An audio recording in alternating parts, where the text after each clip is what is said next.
There's something almost weird about Einstein becoming an American.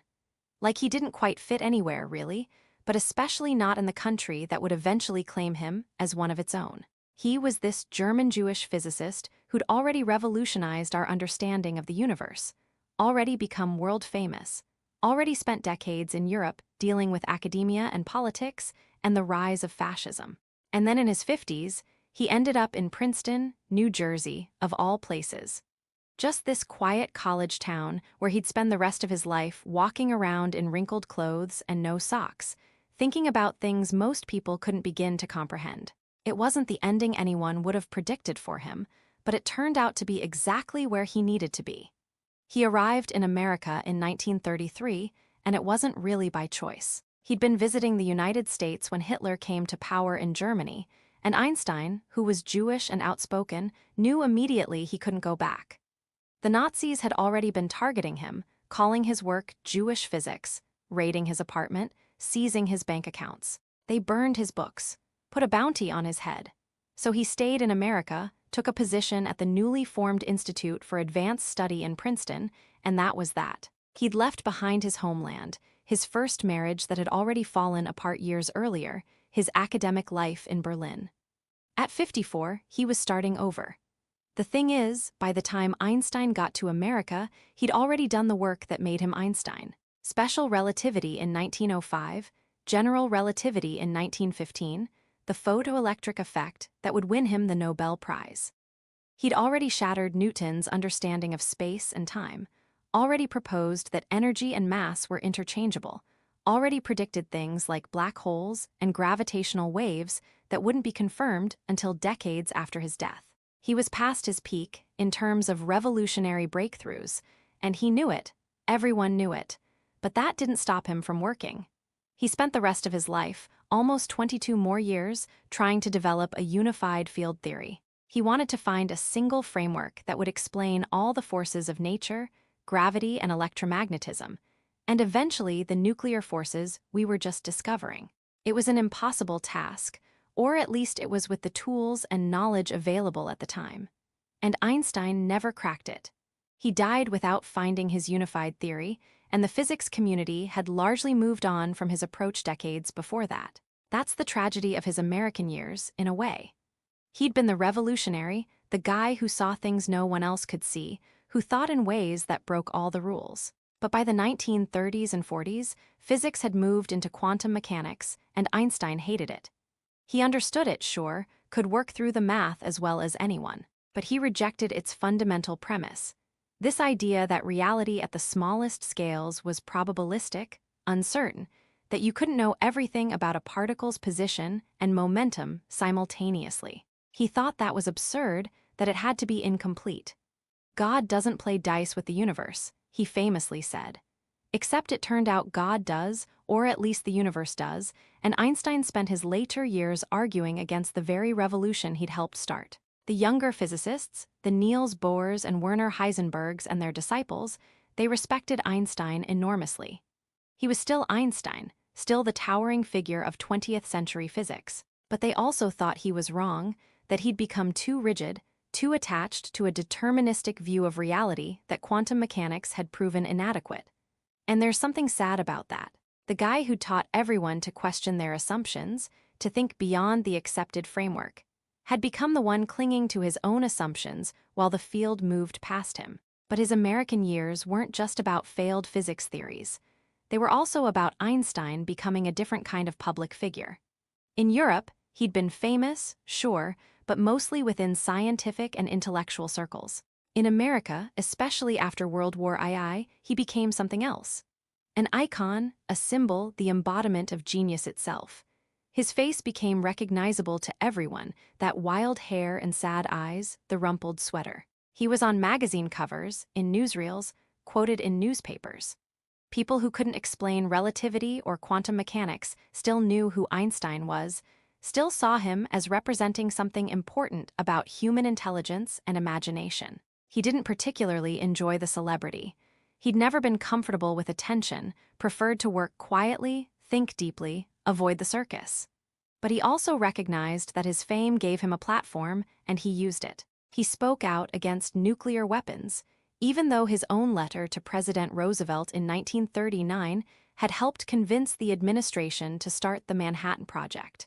That letter haunted him later. He'd warned that Germany might develop an atomic bomb, urged America to beat them to it. And America did, and then used those bombs on Hiroshima and Nagasaki, killing hundreds of thousands of people. Einstein was horrified. He became a passionate advocate for nuclear disarmament, for international control of atomic energy, for peace. He also spoke out on civil rights. In the 1940s and 50s, when America was still deeply segregated, when Black Americans were fighting for basic rights and facing violent resistance, Einstein was vocal in his support. He called racism America's worst disease, compared it to the anti-Semitism he'd fled in Europe.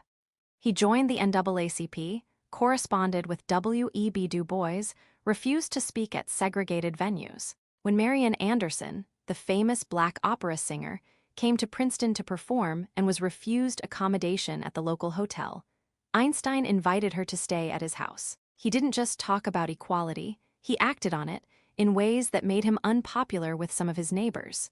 His politics got him in trouble during the McCarthy era. The FBI kept a file on him, hundreds of pages long, tracking his associations, his speeches, his letters. J. Edgar Hoover thought Einstein might be a communist or at least a communist sympathizer. He wasn't, really, though he did have socialist leanings and corresponded with people on the left.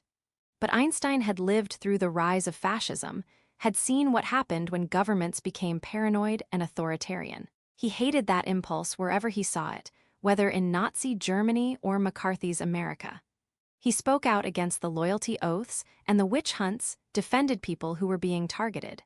It took courage, even for someone as famous as Einstein. The FBI seriously considered recommending he be denied citizenship or deported. His personal life during these years was quieter than it had been earlier. He'd married his second wife, his cousin Elsa, back in 1919, but she died in 1936.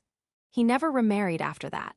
He lived with his sister Maja until she died, and then with his secretary and a housekeeper in a modest house on Mercer Street in Princeton. He was close with his younger son Hans Albert, who'd also immigrated to America and became an engineer. His older son Eduard, who had schizophrenia, remained in Switzerland in an institution. Einstein supported him financially, but never saw him again after leaving Europe. That distance, that inability or unwillingness to stay connected with his troubled son, it's one of the darker aspects of his personal life. Even in his 70s, even as his health declined, he'd spend his mornings doing physics, trying to crack the unified field theory that kept eluding him. He filled notebooks with equations, tried different approaches, collaborated with younger physicists who were willing to work on his increasingly unfashionable project. He knew most of the physics community thought he was wasting his time, but he couldn't stop. It was who he was, what he did, thinking about the deep structure of reality, trying to see the patterns underneath the chaos. In April 1955, he collapsed at home. An abdominal aortic aneurysm, a weakness in the wall of his main artery that had ruptured. He was taken to the hospital, and the doctors said they could operate, maybe extend his life a little. He refused. He said he'd done what he wanted to do, it was time to go. He wanted to die with dignity, on his own terms. On April 18th, he died in his sleep at the hospital. He was 76. On his bedside table were pages of equations, his latest attempt at the unified theory. He'd been working on it until the end.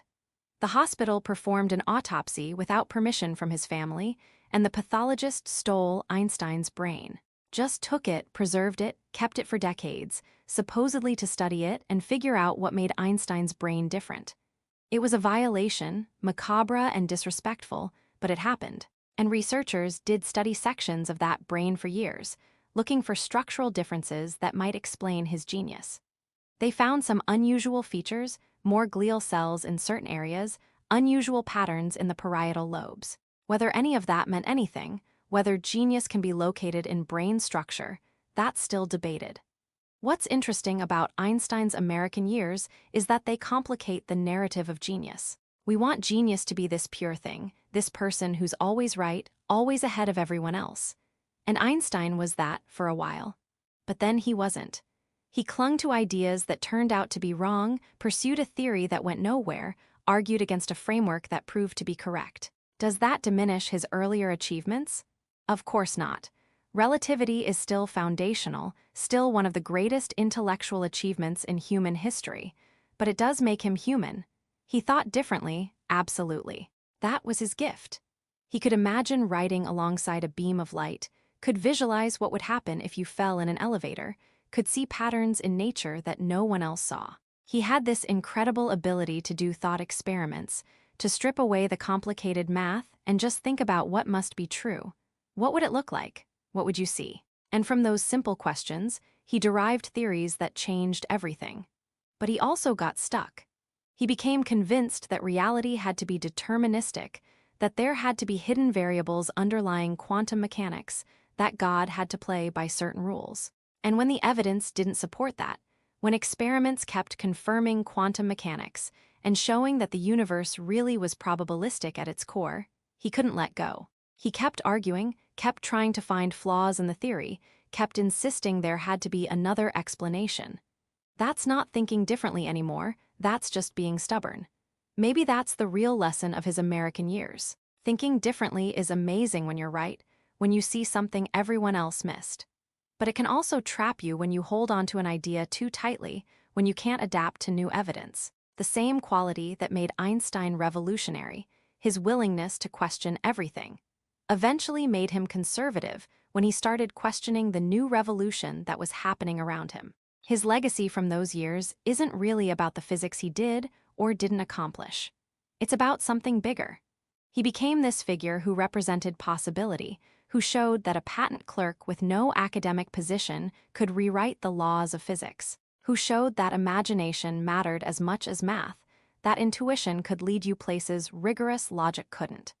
And in his American years, he used his fame to advocate for things he believed in: peace and civil rights and intellectual freedom. He could have just retreated into his work, ignored the world, focused on his equations. He didn't. He spoke up, put himself at risk, tried to make the world better. That matters too. Maybe more than the unified field theory he never found. Because genius isn't just about being smart, it's about what you do with that intelligence. And Einstein, even in his later years when his physics wasn't working out, used his mind and his platform to push for things that mattered. He saw the dangers of nuclear weapons and warned about them. He saw injustice and called it out. He saw authoritarianism rising and resisted it. There's footage of him from his later years, walking around Princeton, looking older and tired but still vital, still present. He'd stop and talk to kids, explain things in simple terms, be patient with questions. He didn't act like he was above anyone, didn't put on airs despite being probably the most famous scientist alive. He wore the same clothes until they fell apart, didn't care about appearances or status. He just wanted to think and to be left alone to think. That's the Einstein of the American years, not the young revolutionary who shook physics to its core, but the older man who kept working despite knowing he was probably wrong, who spoke out despite knowing it made him a target, who lived simply despite having options to live any way he wanted. He was thinking differently until the end, even when differently meant incorrectly. Even when it meant being out of step with the field he'd helped create. And there's something admirable about that, actually. About continuing to question, to push, to refuse to accept the easy answer even when everyone's telling you you're wrong. He was wrong about quantum mechanics, yes. The universe is probabilistic, hidden variables don't exist in the way he imagined, God does play dice. But Einstein's skepticism, his refusal to just accept the Copenhagen interpretation because everyone else did, that pushed other physicists to think harder, to prove their case more rigorously. His wrongness was productive, in its way. The unified field theory he spent decades chasing, that still doesn't exist.